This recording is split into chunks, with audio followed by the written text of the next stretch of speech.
This is the Summer Palace. I took a boat up from the south to come in the south corner by the Xihua Bridge. And this is, I think, South Lake Island, where the temple to the Dragon King temple is. So I read this history in my last video walking up here, and I didn't get too much into this stuff. I came from over by Wanchu Temple and Purple Bamboo Park.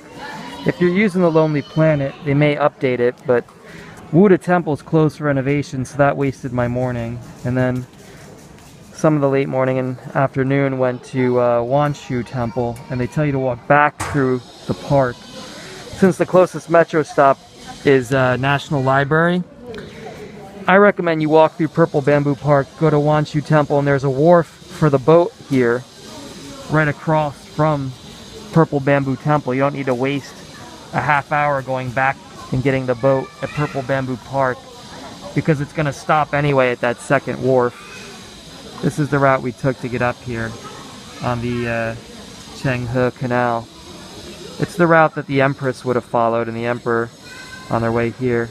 So you can go to this wharf instead of going back to this one and waiting.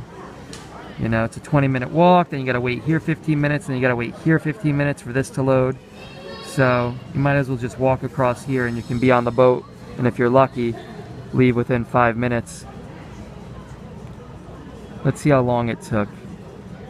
From getting on the boat, it was about 50 minutes to get here. So with the walk, it was over an hour. So I'll take the metro back, line 4 back, but so here we are now. It's 2 o'clock. I'm gonna go out onto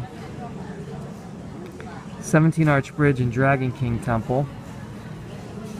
I passed by Phoenix Mound on the way here. Xiuyi Bridge.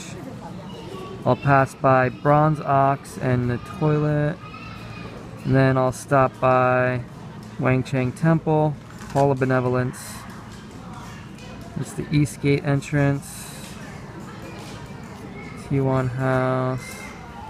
North Palace Gate, Longevity Hill. So I'll go through Longevity Hill. And somewhere in here, there's the area where Qianlong, the Suzhou Street, where Qianlong liked to play dress up and pretend he was a shopkeeper. I think it's up here somewhere. I bought a map. I don't know how useful it's going to be. Take a look at it now.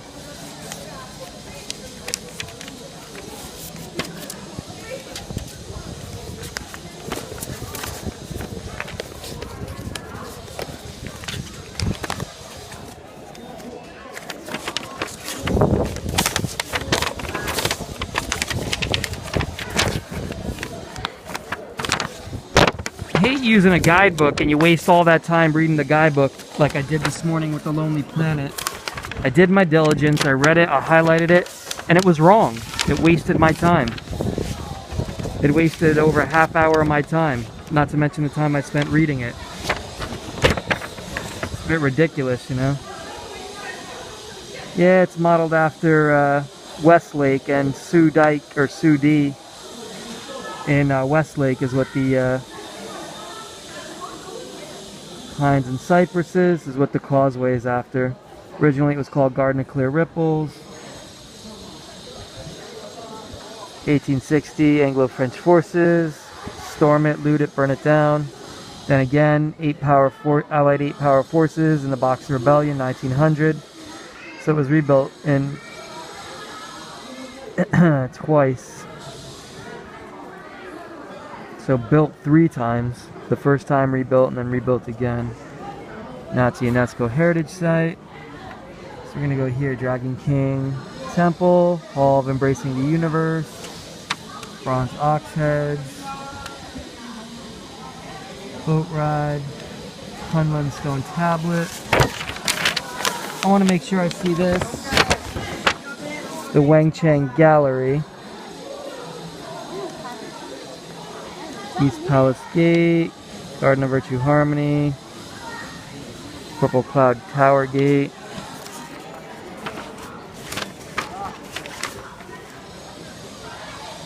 Suzhou Street, yeah, it's up here. Scenic area, pictures of farming and weaving. There's a bunch of stuff down here.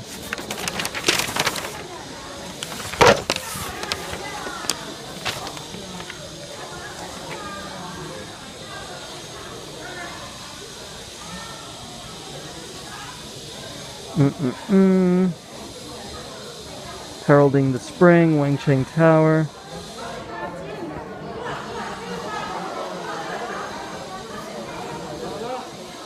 In the shape of a city gate.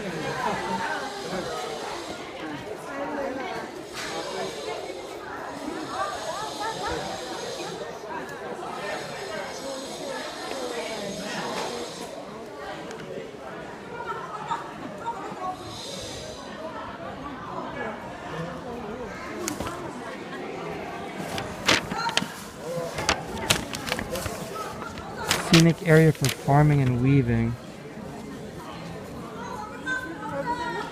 Shows areas from the Jiangnan area by the south of the Yangtze River.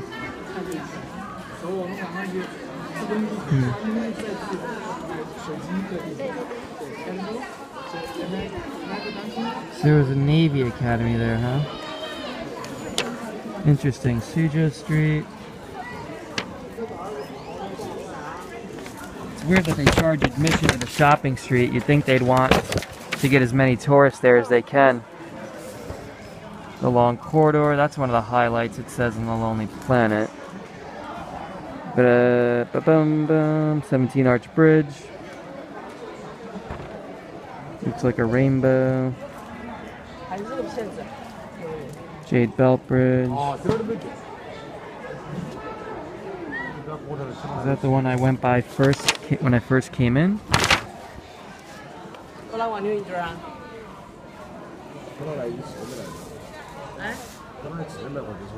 Well, I thought they would talk about the dragon temple, but apparently not.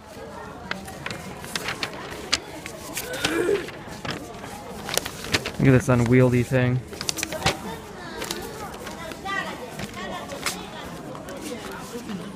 Let's see.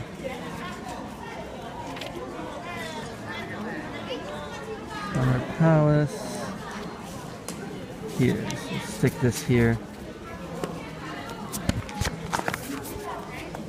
Put this here.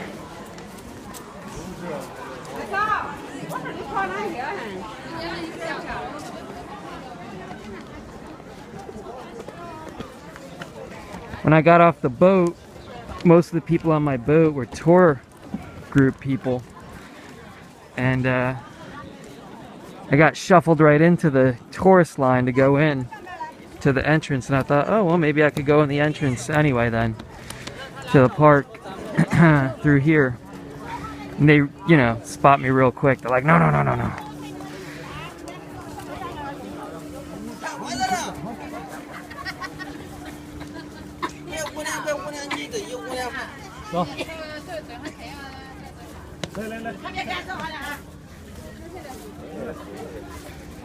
I think things like this, unless you get here at 8:30 when they first open, pretty much gonna have a shit experience because of all the crowds. It's been my experience.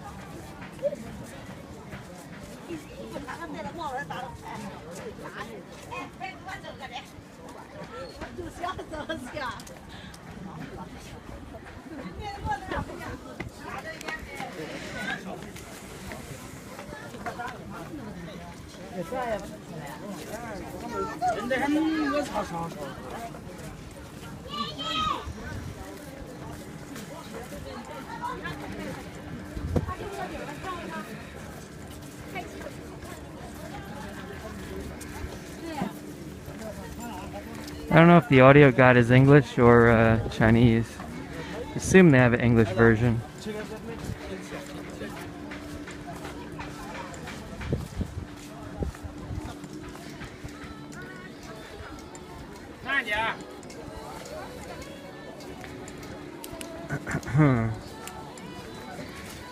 It's annoying to pay $40 a night for a place to stay and then have it turn into an hour-and-a-half commute each way every day. And it's not like you have a standard commute that you're used to, so you can like relax and sit and read a book. Every day I go somewhere, I've got to read the guidebook, stress myself out. How do I get from point A to point B? I got to read the guidebook, I got to look at a map, I got to look it up on Google Maps, you know. I've got to see if it's a more efficient route to go this way versus that way, blah, blah, blah. Then I gotta go there, it takes an hour and a half, switching on the metro, you can't relax. You can read your guidebook a little bit, but it's hard to relax because you gotta make sure you don't miss your stop. You have to make 3 or 4 connections, blah, blah, blah. Go through security on the metro here, that's a hassle, I hate that. And you feel like you're paying all this money and 3 hours of your day is going towards a hellish commute. And it never gets better. Every day is different.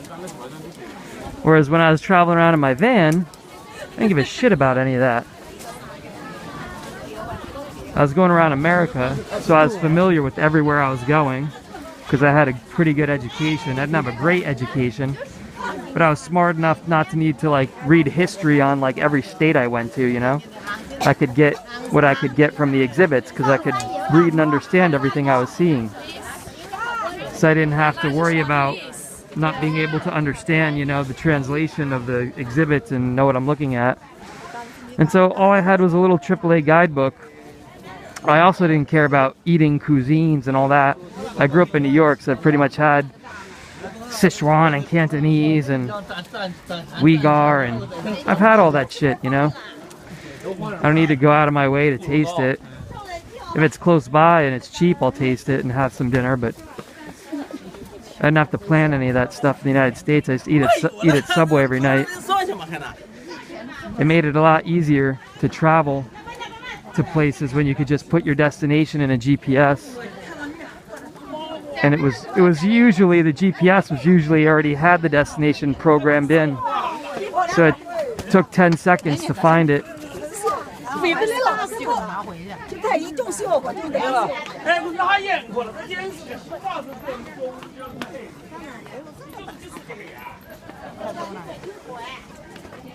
So Summer Palace is like obnoxiously crowded.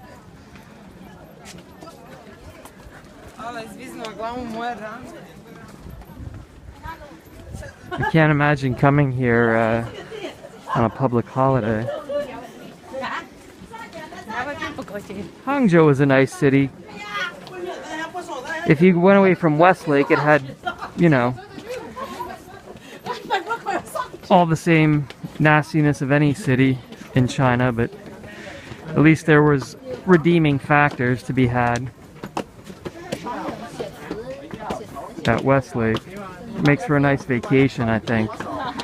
Plus you meet a lot of other people there who are also on vacation, who are Chinese tourists, so that's nice. You meet a lot of people here too in Beijing, but they're all on tours.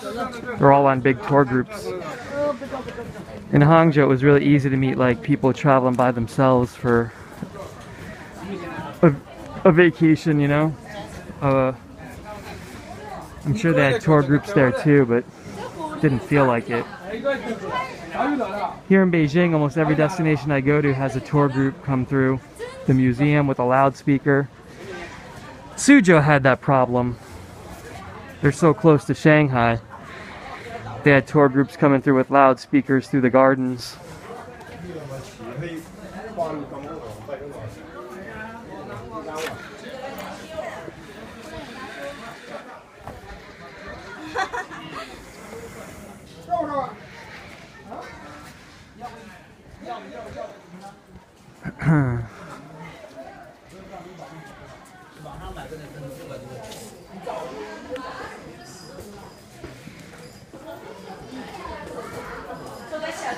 Garden of Clear Ripples restored by Empress Shishi, 1886.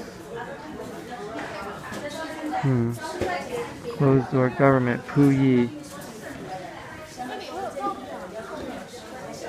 Personal garden.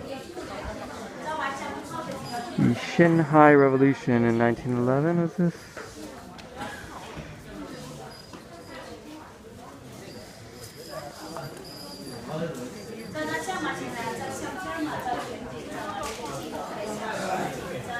This shows the relationship between Puyi and the Summer Palace and Empress Dowager.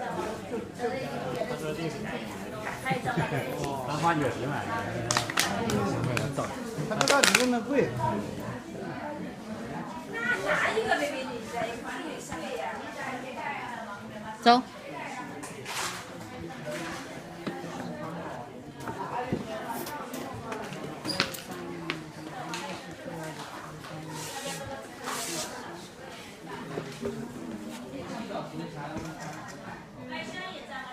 Look at her nails.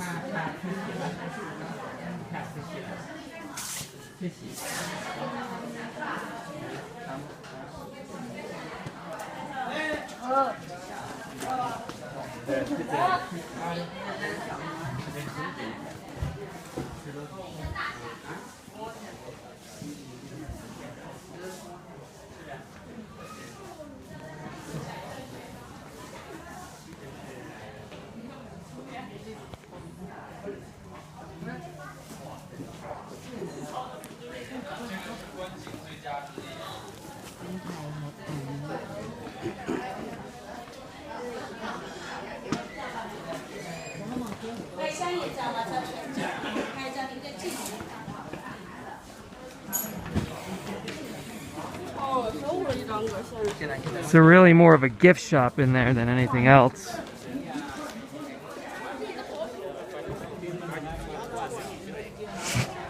The Hall of Embracing the Universe, Han Shu Tong. Originally a 3-story building named Hall for Watching the Moon Toad, completed in Emperor Qianlong's reign. The hall was rebuilt with just one floor during the reign of Emperor Jia Qing.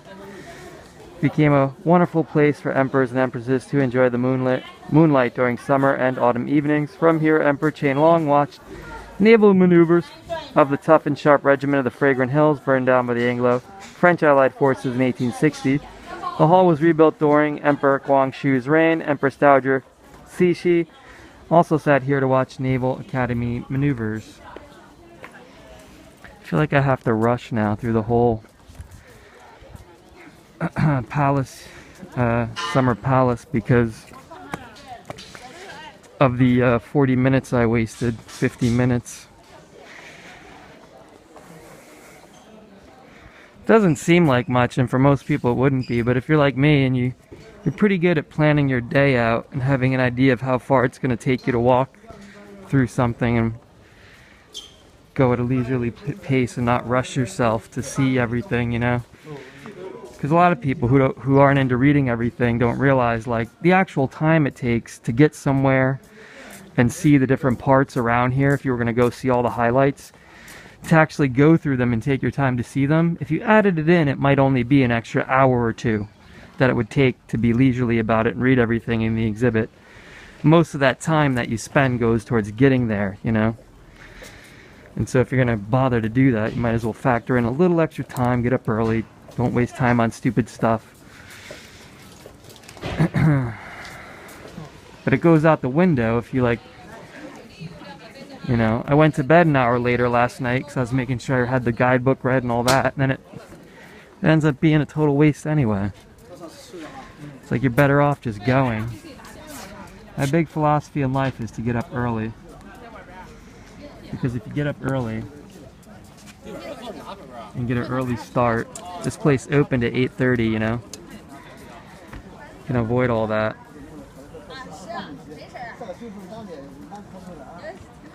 I guess I'll make a loop around. That way I feel like I visited everything. I don't want to miss the Dragon King Temple.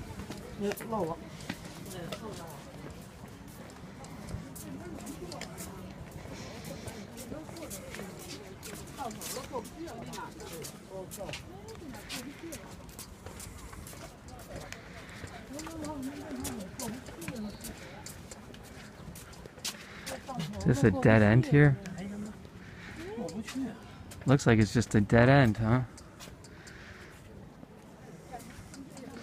Unless there's a secret door that I don't know about.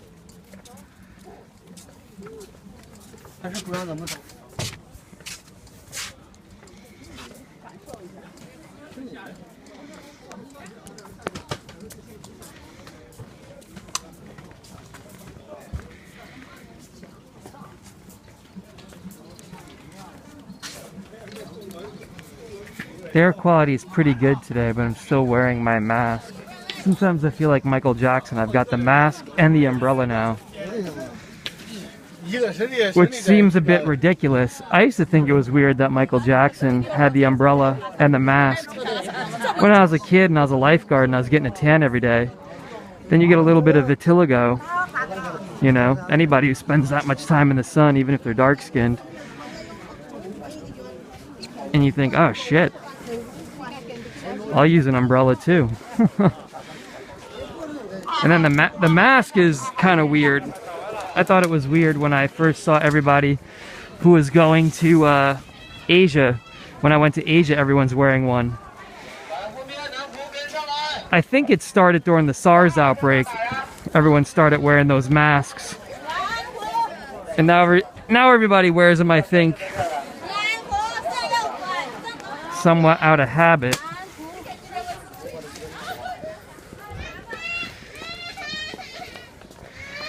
The surgical mask, I see a lot of people wearing a surgical mask around town. That doesn't give you any protection from the airborne particles, the particulate matter that's getting in your lungs and all that. I think the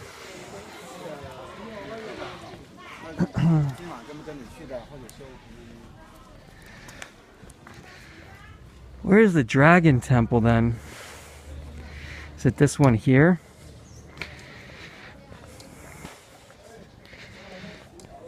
I guess.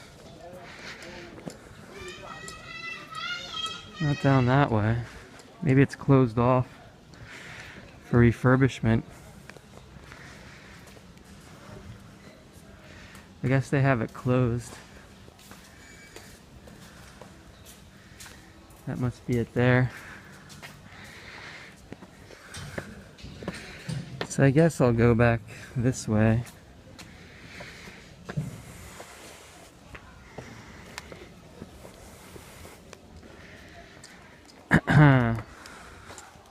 When I walked around Beihai Park,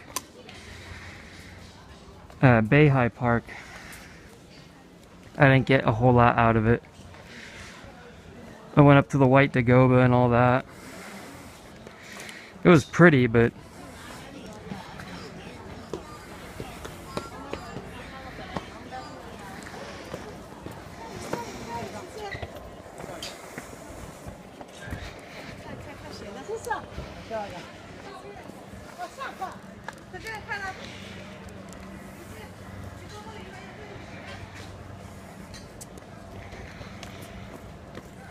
I guess it's a good thing that a lot of things are being restored in Beijing. I was appalled at how many things here were closed for renovation when I came through. The Drum and Bell Tower were closed. I think almost every day I've tried to go to something like a temple or something like that, and it's been closed for renovation, and I think, what the hell? Then you have to remember a lot of this stuff was really neglected. And now they're just getting to the point where they realize what a boon for tourist revenue it would be to have all this stuff open. And so they're starting to restore it. So that's good, but it still means if you visit here and you want to see a neighborhood and see everything in it, it's going to be tough, since at least one or two things are probably going to be closed for renovation.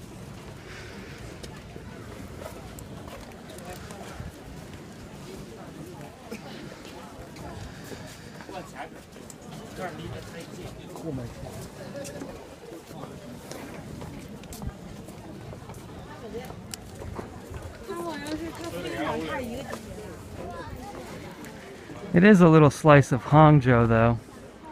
If you don't have time to go to Zhejiang province.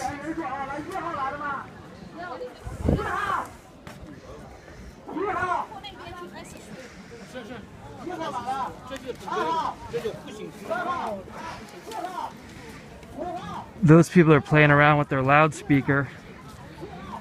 That's the kind of stuff you have to put up with in China. The things here, it's almost like, I think, in Asia, the Chinese are like the Americans of the Western Hemisphere. Real obnoxious in tour groups when they come through. Ill-mannered on the airplane, my God. Ask any flight attendant who flies to Asia what their least favorite route is, and they'll all tell you it's Beijing or Shanghai. You know, because all the international cities fly here. Ask a German airline, ask a French airline, any of the workers. They'll all tell you their least favorite flight to work. And they'll say it's because the people are rude, they spit on the floor, they fight with you. The people up front, the rich Chinese, are really demanding, rude. The ones in the back, the poor ones, are like provincial, don't flush the toilet.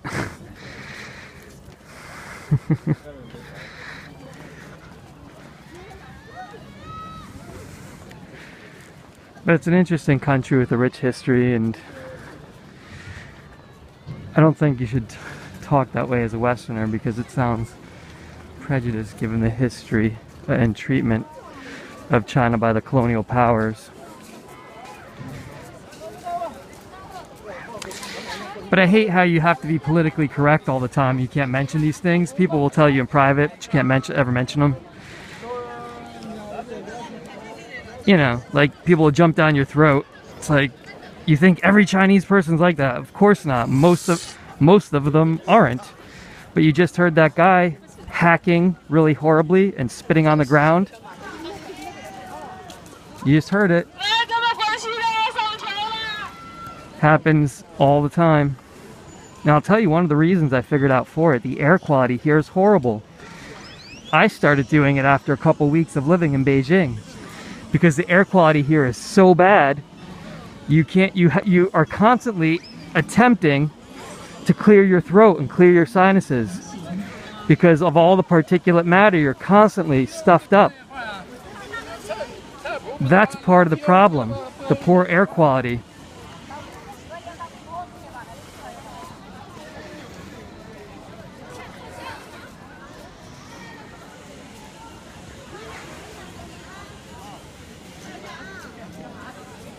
And it makes it hard to find days like this where it's really nice out. So on the days that there are really nice days like this, these places become even more crowded because everyone says, oh my God, it's such a beautiful day. We won't have another one for a week or 2 weeks. Let's go. Let's do it, you know? Here's the bronze ox.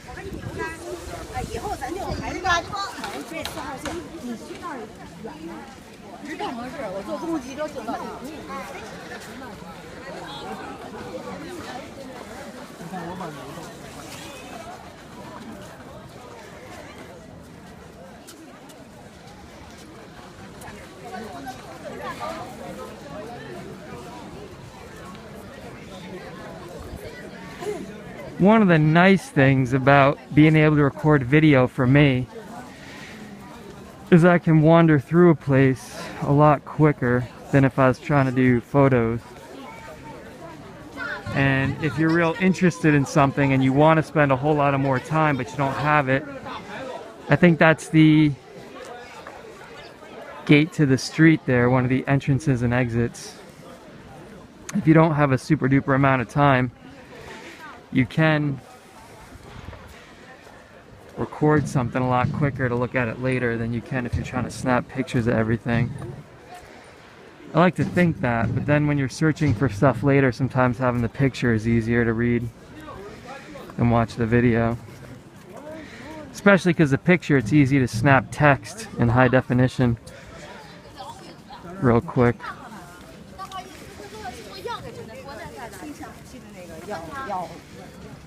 I kind of stopped taking pictures altogether because I hate giving people my camera to take a picture of me. I used to do that, and I'd have to like tell the person exactly how to frame it and ask them to do it like a million times, and they'd still end up cutting off. To like get my shoes in the shot, they'd cut off the top of the temple, and I'd be like, I don't need my shoes in this photo, you can shoot me from the waist up. Like, I would really like to have the temple behind, you know. You'd have them do it 10 times and it would be all shaky and out of focus still. They'd drop your camera. I have people do that all the time. And you're like, ugh, it's not worth it. I have enough nice pictures of myself for Facebook. If I get one nice picture of myself every 6 months or a year somewhere around the world, that's good enough for Facebook, you know. And even the photos you take, you think you're taking such a nice photo of a place.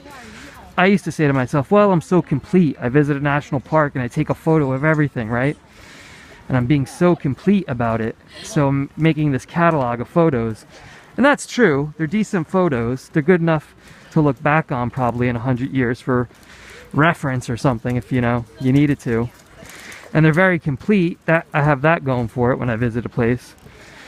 But it's a lot of work, and then you never look at all the photos, and then to manage them all, because some of them are turned sideways, you know, because of the camera didn't orientate itself right, so you have to go through them all.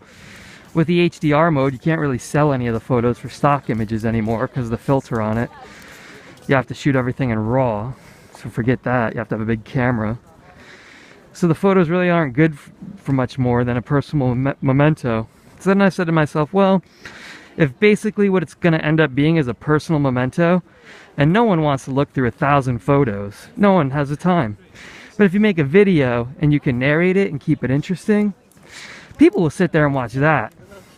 And it's actually a lot more interesting because at the same time that I'm bullshitting here and talking, you get a lot for your money. You're getting Chinese people walking by, you're getting the full flavor of what it's like to be somewhere, you know, aside from the smell, which most of the time in China is not the greatest thing in summer, especially in the hutongs, lack of sanitation. But you actually do get a lot. And then actually, if you know, you're into like documentation, historically this actually is much more valuable, I would think, than just having 1,000 photos of, you know, the most scenic vistas and that sort of thing. It is nice to like pick out like a dozen or 2 dozen photos of a trip, you know, to show people. That's nice. I kind of miss that. But the most beautiful places, I still can't help myself from stopping and taking a picture, you know. And now I can actually take pictures in this app, so it's not so bad. And I think they copy directly to my camera roll, so it's not too bad. So I can still take pictures. I used to have to stop recording to take one, so I hardly took any, you know. At the end of the day, you have to look at it like this: is it interfering with my experience of a place?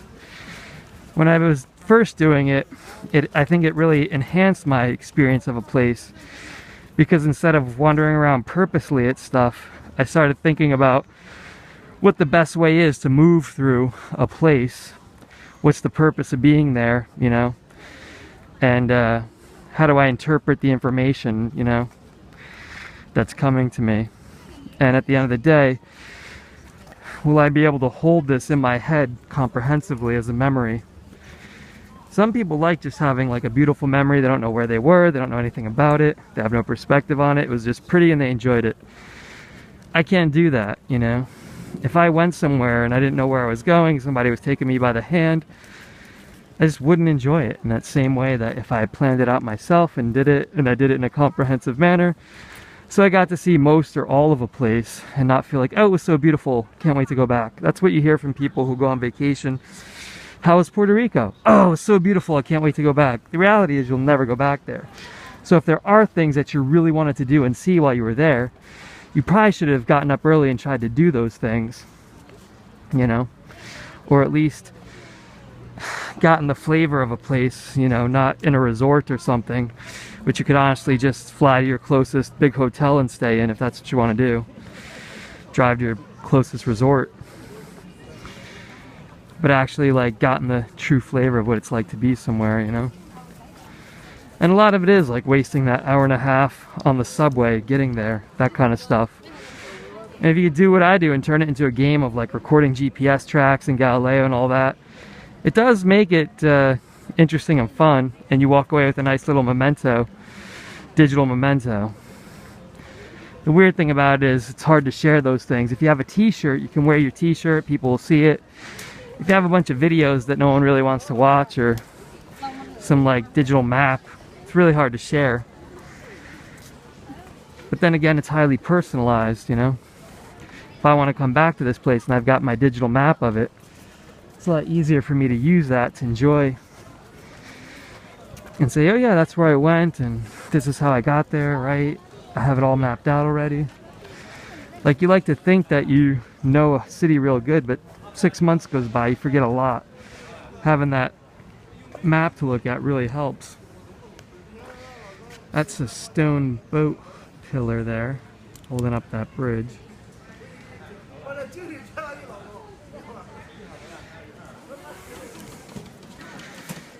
So it seems like a lot of what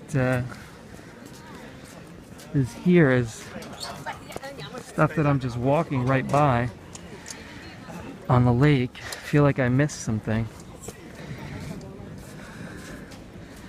No, I'm just walking along here. There's nothing to see for a little further here. This is the first gallery in the Hall of Benevolence. There's a little more up here to see. So far it's just a lot of walking. So I've got 2 hours till they close, about 2.5 hours. I should be able to get around to the northwest corner of the lake.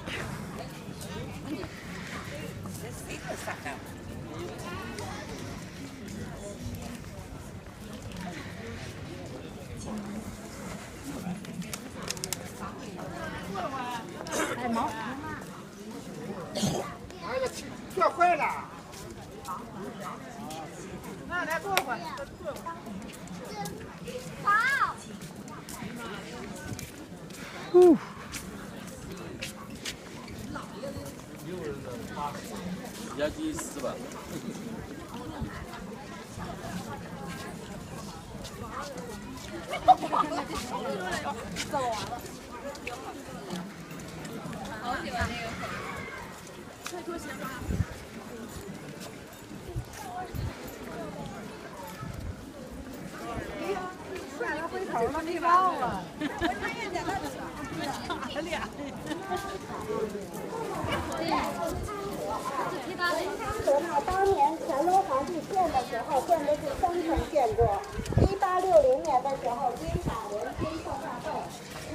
The Wenchang Tower, largest of the 6 gate forts in the Summer Palace Garden. The Wenchang Tower was first built in 1750 and rebuilt under Emperor Guangxu after the Anglo-French Allied forces burned it down in 1860.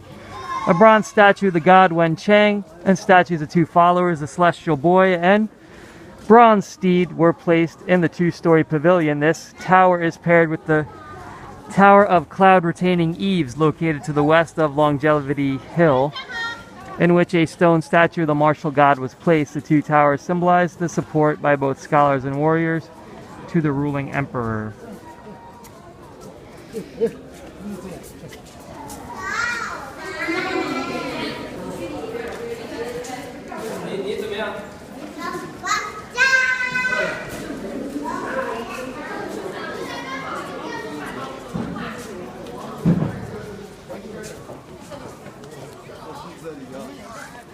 And here's the gallery.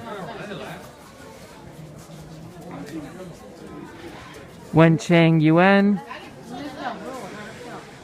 Wenchang Garden or Gallery, located to the east of the Wenchang Tower in the Summer Palace. The Wenchang Gallery is the largest and most impressive gallery of its kind in any classical Chinese garden.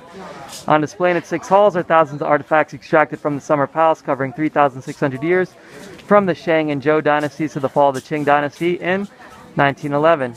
The exhibits include bronzeware, jewelry, chinaware, furniture, paintings, calligraphy, ancient books, enamels, clocks, handicrafts made of gold, silver, bamboo, wood, ivory, horn, and lacquer, and other miscellaneous items representing almost all types of Chinese antiques, as one would expect in an imperial garden. These artifacts demonstrate the highest techniques and craftsmanship of their times, and many were once highly important symbols of the state. Also on display in the halls are objects related to everyday life of emperors and empresses in the Qing court. They are of great historical value and provide some of the most reliable material evidence of the court culture in imperial China. The General Gallery. Blue jade, 7 Buddhist statues offering holder, bronze wine vessel with 3 bull heads. Wenchang Gallery, porcelain gallery, boat-shaped jewelry box, imperial study.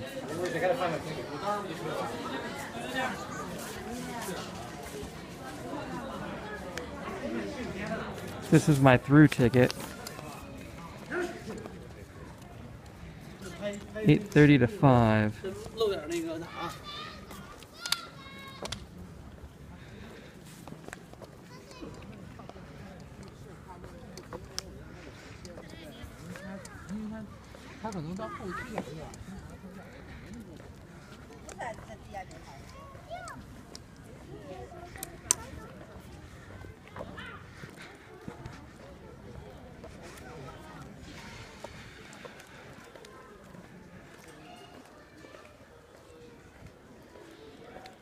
What's this? Monitoring center, that's the office.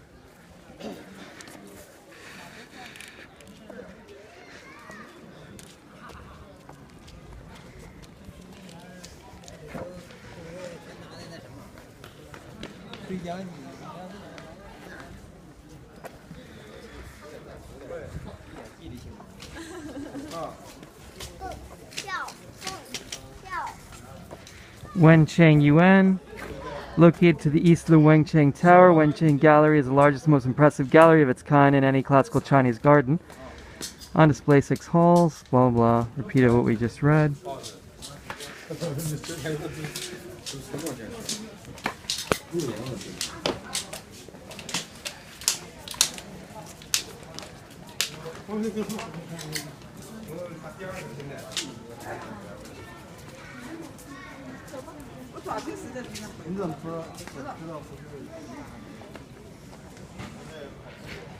Let's see the map here.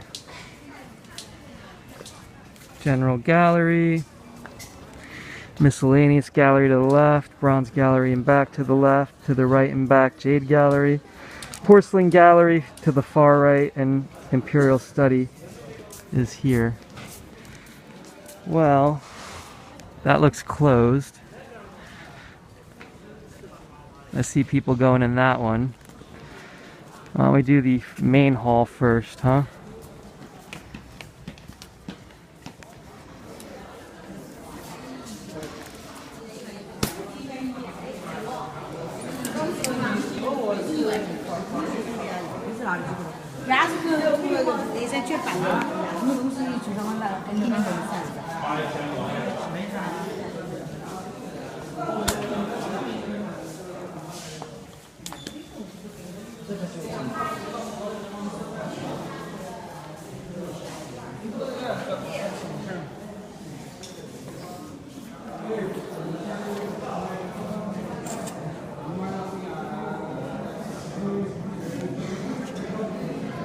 White jade teapot. White jade vase.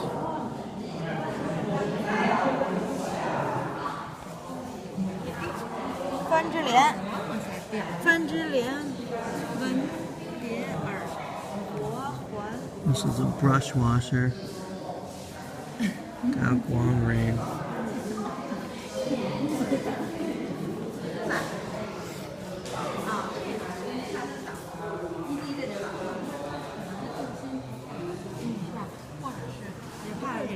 Here's a jade bee in a screen. The jade dates back to the Western Han.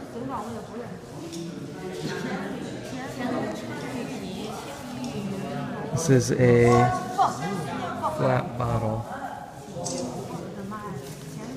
Jade, green jade elephant ear flat bottle with lung veins.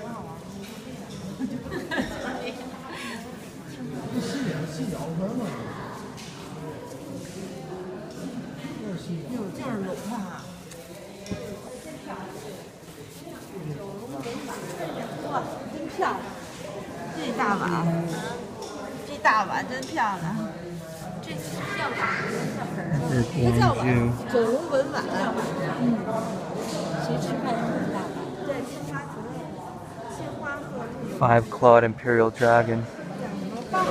Only the emperor could have 5 claws on the dragon.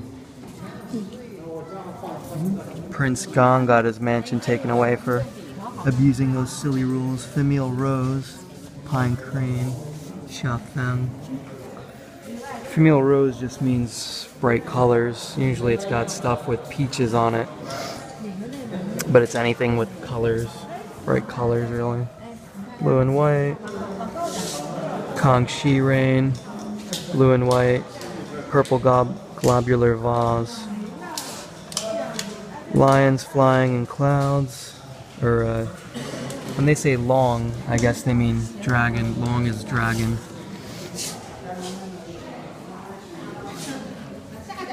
Prunus vase. Ming. Sweet white jade. This is from the Ming, huh?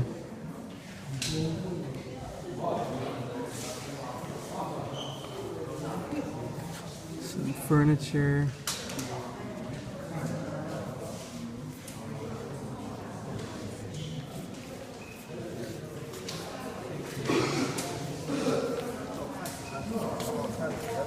Long narrow table, red sandalwood, bamboo joint, middle Qing. Qing furniture tends to be more rococo with a lot of flourish, versus Ming is less decorated, since Qing coincided with the rococo baroque period.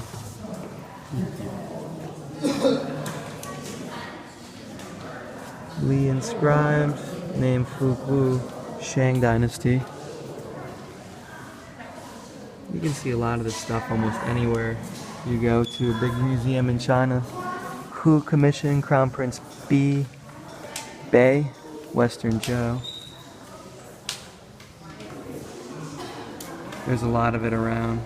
I went to the Sackler yesterday since it was raining up at the university, Peking University.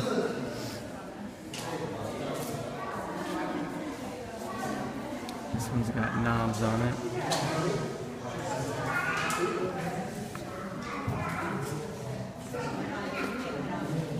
Boo with nipple pattern, interlaced hydra, spring and autumn period.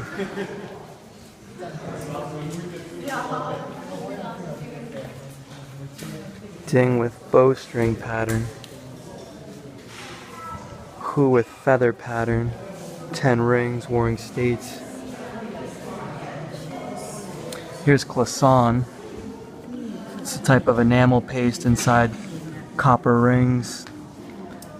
To separate the colors, they use copper, and then you put the enamel paste inside each area that you want colored, and then low fire temperature. That's a Qing Dynasty piece. I think it's actually a French technique. Classon means cloistered. Enamel vase, leaf and flower, butterfly. Probably came over with the French Jesuits. A gui with 1 foot long, 1 foot dragon. These are bats, it looks like, on the handles, lug handles. And dragon motif design. Abstract dragon. Gui is a type of food dish. Ghost Street is named after a gui. Up by where I'm staying near the Lama Temple, Gui Street's a popular night food district. We translate it as Ghost Street, or even the Chinese may call it that, but it's really Gui Street.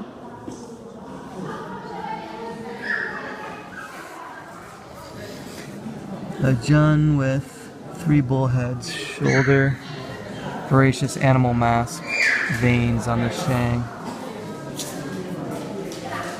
Tatui, they call that. The animal mask motif, abstract. Kind of looks like the sign for the Transformer face, the Decepticon. I think that's where they got it from. Ding with 3 bullheads.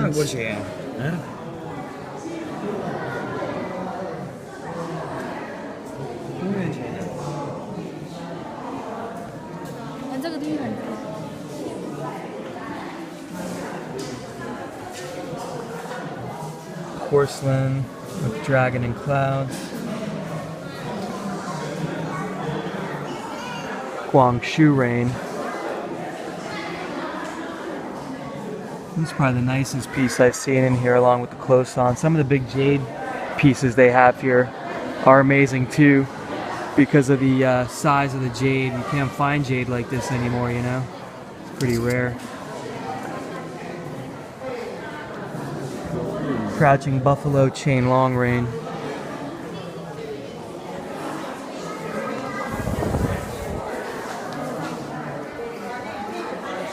Here's some screens decorated with what looks like jade. Jade in China can be really a whole host of minerals, not just jadeite and nephrite like it is in the United States. You can see here they've got some lapis lazuli and lots of other stuff.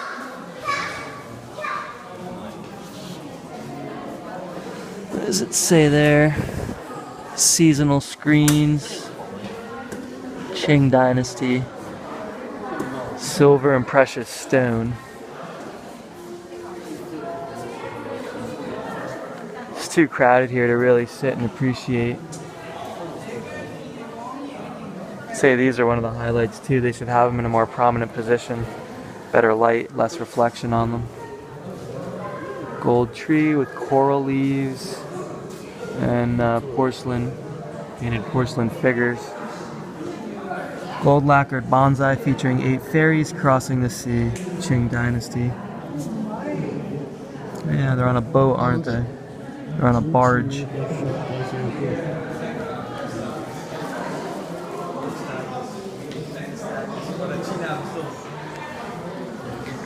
This looks like an automated organ plus snare drum plus I don't know what else. Music box, late Qing. And here's the highlight they show in the book, I think, guidebook. The lacquer boat. Red sandalwood boat-shaped jewelry box with jade.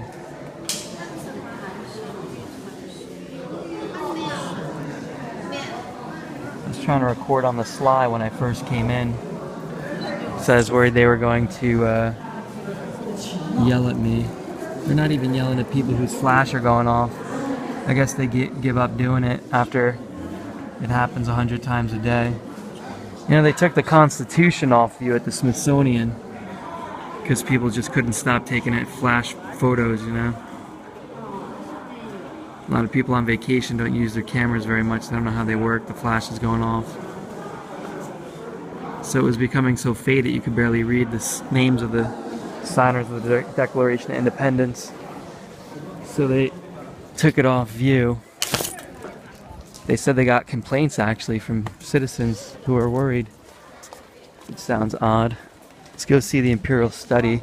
There's no one at the front.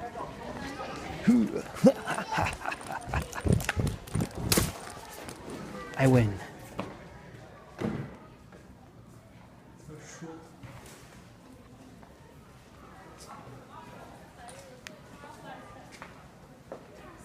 So you got his desk there with his pot for his scrolls. Lots of books. Let's see what's here.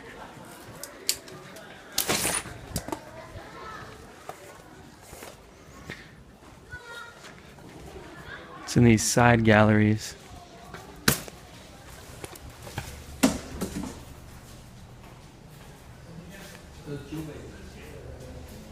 Oh, this is the porcelain gallery.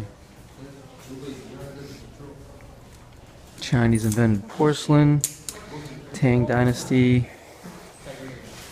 Song Dynasty, Ming Qing, Summer Palace, China ware dates back between the Yuan Dynasty and the late Qing. A glimpse of what it was like to have the China ware of the imperial family. Blue and white pear-shaped vase with rock bamboo, palm veins, Tongzhi rain.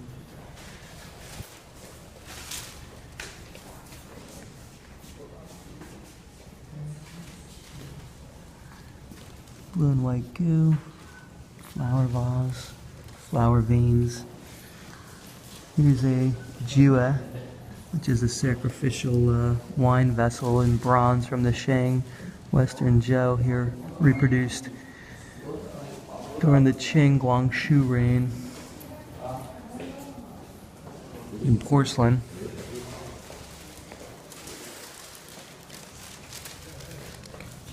Blue and white platter, yellow ground paint, 9 longevity peaches, chain long reign.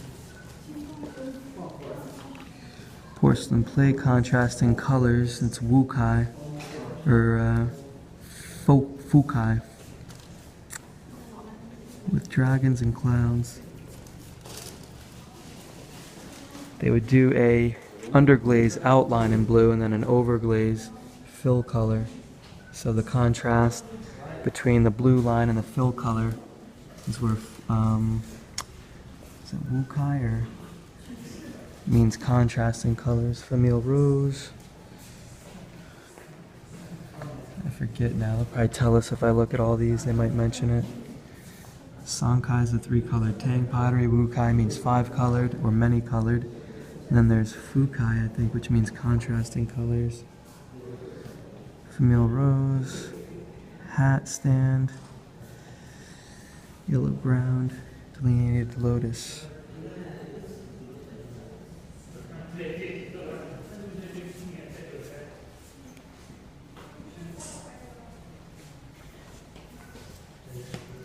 That's gorgeous glaze on this one. A Jun, 3 bullheads, shoulder, in roux glaze, chain long reign. Wow.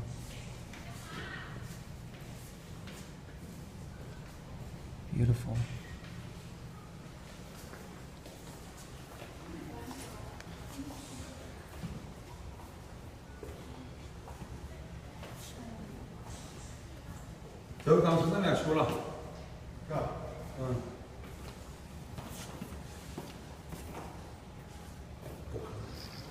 Guanyin style Lang kiln,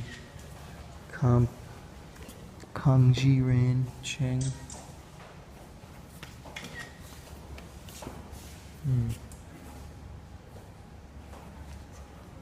Blue and white, Guangxu rain, gold tracery. Here's a seat for a garden. Famille rose. They call these garden stools. There's a collection of these over at that hotel in Florida, in Tampa. They have a bunch of these. Famille rose. Melon-shaped polychrome goo, auspicious animal.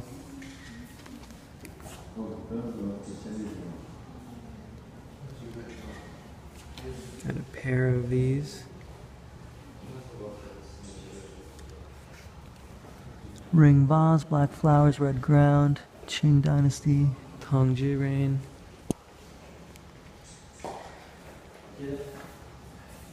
Cobalt glaze on this one, it looks like peacock green glazing, Jun interlocking, Indian lotus, and palm leaf, chain long reign. Garlic head vase, green glaze after Long Chuan ware. Long Chuan ware is like the Celadon, famous Celadon ware from down in Zhejiang province. They have the Long Chuan kiln, I think, right? I didn't go to it. It was nearby. I didn't have time. Blue and white purple prunus vase with design of dragons among waves. Kangxi rain. Porcelain jar with yellow glazing Emperor Yongzheng reign of Qing dynasty.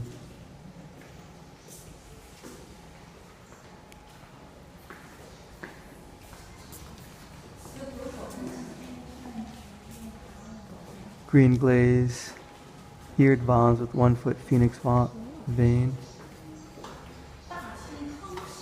Blue and white famille rose butterfly ear chun with design of phoenix flying among flowers.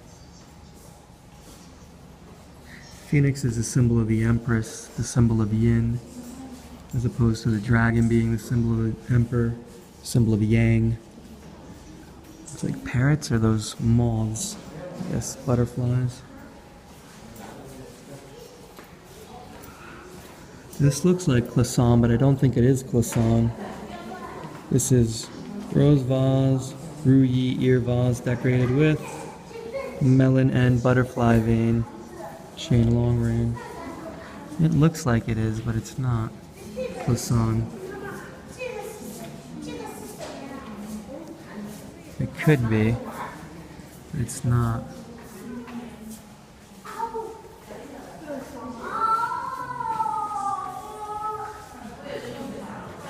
Lacquer. Is this red lacquer? Camille Rose dome box with long phoenix vase. Made to look and resemble lacquer, I guess. Reserved panels, red ground.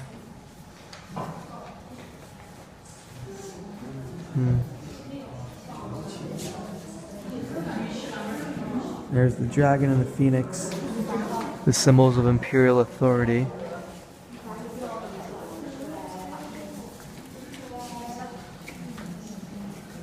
Prunus vase, phoenix and dragon, Jiaqing reign. I was at the area Jiaqing, I think, was born and lived in at the old summer palace a few days ago. This is a Kong-shaped vase. It's got a square outside and a round middle. Square earth and round heaven is the idea in Chinese geomancy. From Daoguang, reign of the Qing. Butterflies, famille rose, 100, design of 100 butterflies, Guangxu's reign.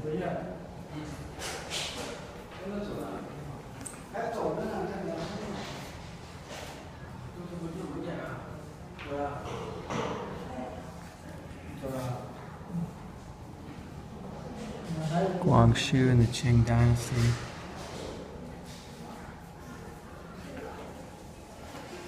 Here's that purple and blue stuff. What do they call this again? There's a name for it. Flambe glaze, crabapple shape. There's a better name for it that I've read. The Shanghai Museum, they mention in the audio guide. Square vase with vertical flanges and an oven jun glaze.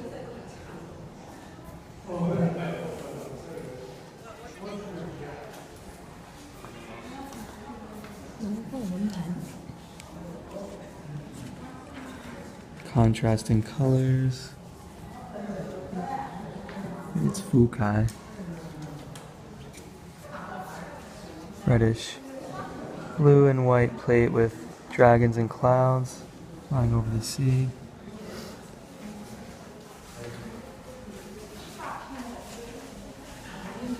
Famille rose.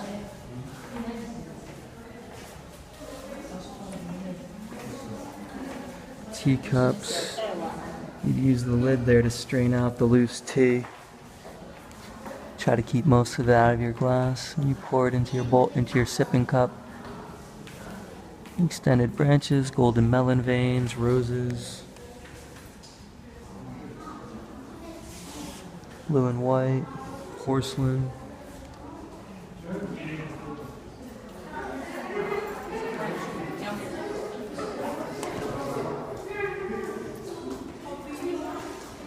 Famille rose. That key-shaped design with 5 bats is a symbol of good luck. Ba is bat. It's a homophone, close sounding for good fortune, so you see it a lot. A lot of the gardens in Suzhou had it in their floor. And the tile work. Ascending and descending dragon on this one. Interlocking Indian lotuses. Tricolor dragon.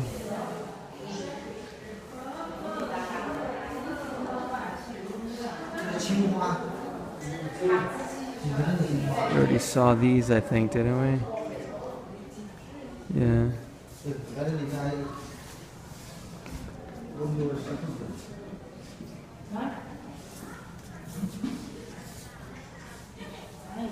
So that's why it looked closed across the way.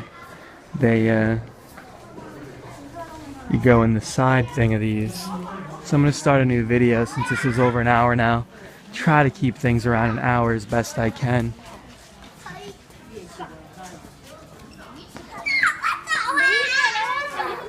It is English or Chinese.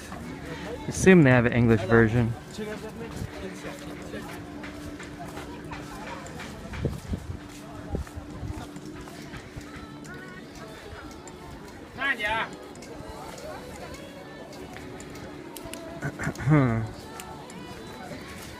It's annoying to pay $40 a night for a place to stay and then have it turn into an hour-and-a-half commute each way every day. And it's not like you have a standard commute that you're used to, so you can like relax and sit and read a book.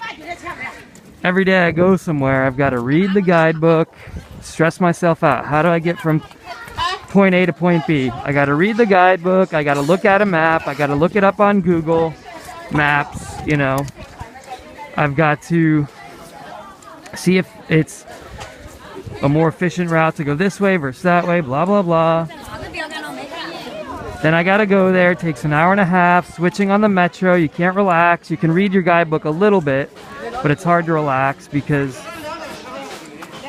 you gotta make sure you don't miss your stop. You have to make 3 or 4 connections, blah blah blah. Go through security on the metro here, that's a hassle, I hate that. And you feel like you're paying all this money and 3 hours of your day is going towards a hellish commute. And it never gets better. Every day is different. Whereas when I was traveling around in my van, I didn't give a shit about any of that. I was going around America, so I was familiar with everywhere I was going because I had a pretty good education. I didn't have a great education, but I was smart enough not to need to like read history on like every state I went to, you know? I could get what I could get from the exhibits because I could read and understand everything I was seeing. So I didn't have to worry about not being able to understand, you know, the translation of the exhibits and know what I'm looking at. And so all I had was a little AAA guidebook. I also didn't care about eating cuisines and all that. I grew up in New York, so I pretty much had Sichuan and Cantonese and Uyghur, and I've had all that shit, you know? I don't need to go out of my way to taste it. If it's close by and it's cheap, I'll taste it and have some dinner, but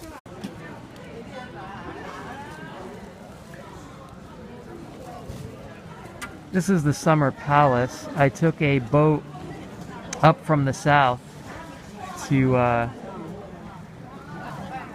come in the south corner by the Xihua Bridge. And this is, I think, South Lake Island, where the temple to the Dragon King temple is. So I read this history in my last video walking up here, and I didn't get too much into this stuff. I came from over by Wanchu Temple and Purple Bamboo Park. If you're using the Lonely Planet, they may update it, but Wuda Temple's closed for renovation, so that wasted my morning. And then some of the late morning and afternoon went to Wanchu Temple, and they tell you to walk back through the park. Since the closest metro stop is National Library, I recommend you walk through Purple Bamboo Park, go to Wanchu Temple, and there's a wharf for the boat here, right across from Purple Bamboo Temple. You don't need to waste a half hour going back and getting the boat at Purple Bamboo Park. because it's going to stop anyway at that second wharf. This is the route we took to get up here on the Chenghe Canal.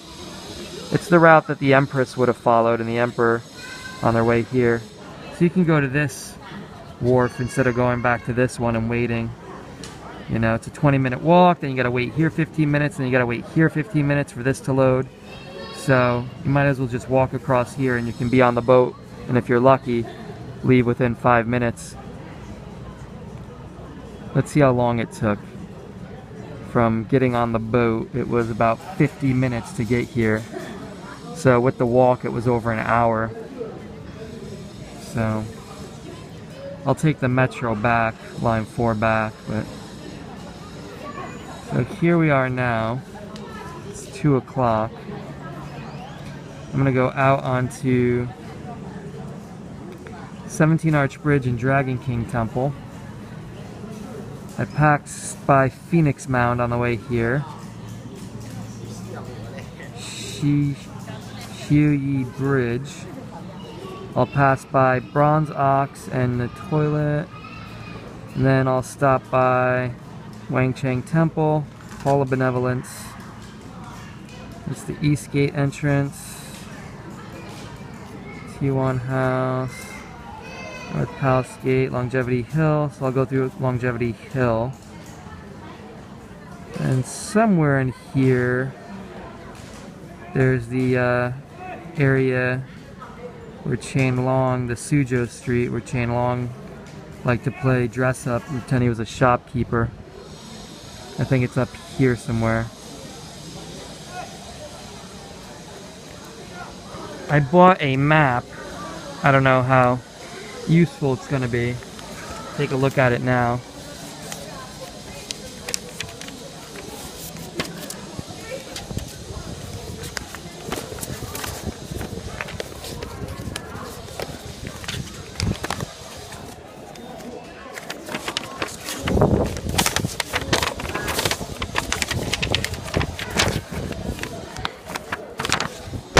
I hate using a guidebook and you waste all that time reading the guidebook like I did this morning with The Lonely Planet. I did my diligence, I read it, I highlighted it, and it was wrong. It wasted my time. It wasted over a half hour of my time, not to mention the time I spent reading it. It's a bit ridiculous, you know? Yeah, it's modeled after Westlake, and Sioux Dike, or Sioux D in Westlake is what the Pines and Cypresses is what the causeway is after. Originally it was called Garden of Clear Ripples. 1860, Anglo-French forces. Storm it, loot it, burn it down. Then again, Allied 8 power forces in the Boxer Rebellion, 1900. So it was rebuilt in twice. So built 3 times. The first time rebuilt and then rebuilt again. Now it's a UNESCO Heritage Site. So we're gonna go here, Dragon King Temple, Hall of Embracing the Universe, Bronze Ox Heads, boat ride, Kunlun Stone Tablet. I want to make sure I see this. The Wangchang Gallery. East Palace Gate, Garden of Virtue Harmony, Purple Cloud Tower Gate.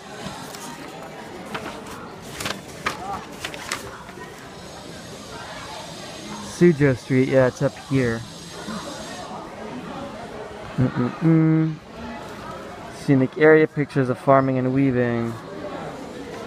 And there's a bunch of stuff down here.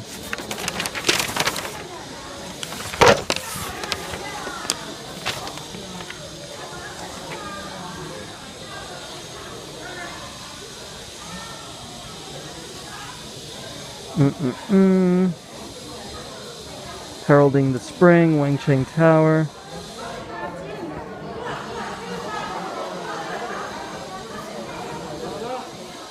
In the shape of a city gate.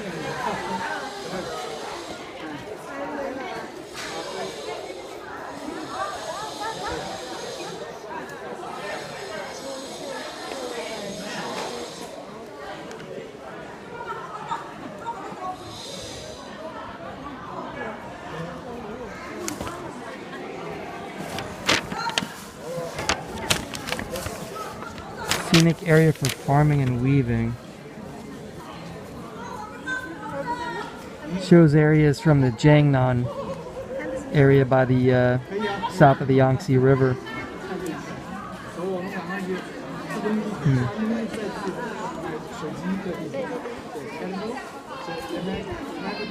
So there was a Navy Academy there, huh? Interesting. Suzhou Street. It's weird that they charge admission to the shopping street. You'd think they'd want to get as many tourists there as they can. The long corridor, that's one of the highlights, it says on the Lonely Planet. 17 Arch Bridge. Looks like a rainbow. Jade Belt Bridge. Is that the one I went by first when I first came in?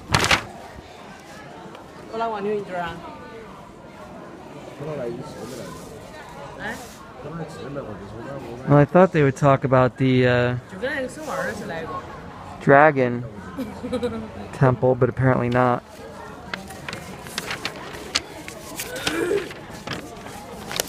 Look at this unwieldy thing.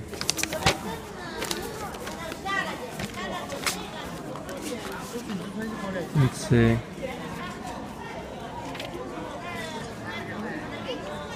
Summer Palace. Here, let's stick this here. Put this here.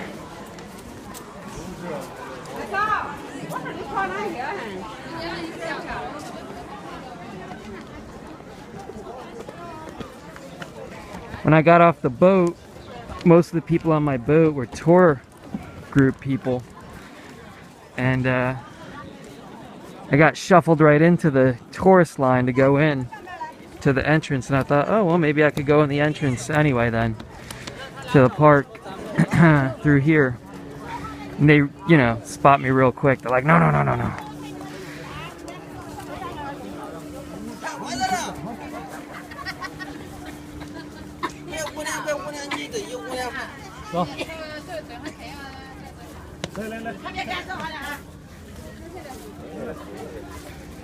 I think things like this, unless you get here at 8:30 when they first open, pretty much gonna have a shit experience because of all the crowds. It's been my experience.